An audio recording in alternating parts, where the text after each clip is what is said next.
আসসালামু আলাইকুম। স্বাগতম মহাগ্রন্থ আল কোরআনের ধারাবাহিক তাফসিরে।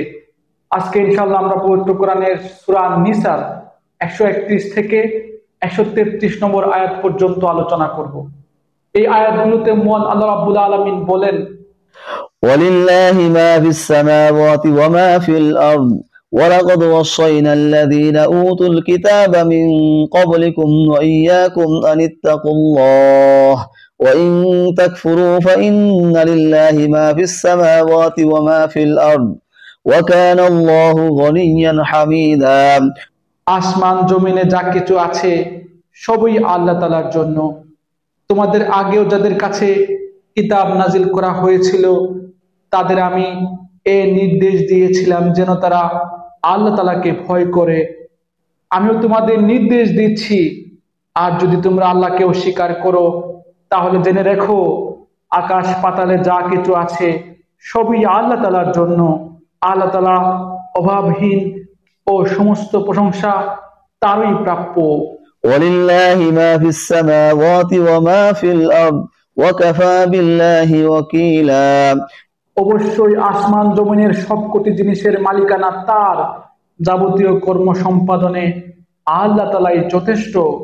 إن يشاء يذهبكم أيها الناس ويأتي بآخرين وكان الله على ذلك قديرا। হে মানুষ, তিনি চাইলে যে কোনো সময় জমিনের কর্তৃত্ব থেকে তোমাদের অপসারণ করে অন্য কোনো সম্প্রদায়কে এনে বসিয়ে দিতে পারেন।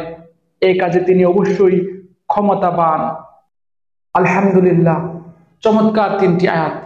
এই তিনটি আয়াতে মহান আল্লাহ রাব্বুল আলামিন আমাদের স্মরণ করিয়ে দিচ্ছেন যে আমরা যে সম্পদ নিয়ে, যে পৃথিবী নিয়ে কারাকারি বাড়াবাড়ি মারামারি করছি, তার মালিক আমরা নই, তার মূল মালিক আল্লাহ রাব্বুল আলামিন।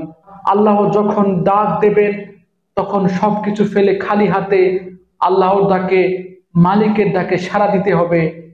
ফেরাউন, নমরুদ, Hitler, Bush, Mussolini, Stalin, Lenin, Sheikh Mujib, Ziaur Rahman কেউ পারেনি পৃথিবীর মালিকানা ধরে রাখতে, কেউ পারেনি তার মিথ্যা রাজত্ব, মিথ্যা ক্ষমতা প্রতিপত্তি ধরে রাখতে, কেউ পারেনি তার সাথে করে কোনো কিছু নিতে।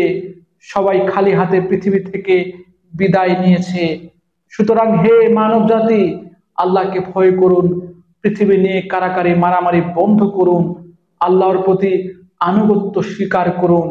ইনশাআল্লাহ আল্লাহর প্রতি আনুগত্য স্বীকারের ফলশ্রুতিতে, আল্লাহকে মালিক হিসেবে মানার ফলশ্রুতিতে আপনার দুনিয়া ও আখিরাতের জীবন সাফল্যমণ্ডিত হতে পারে।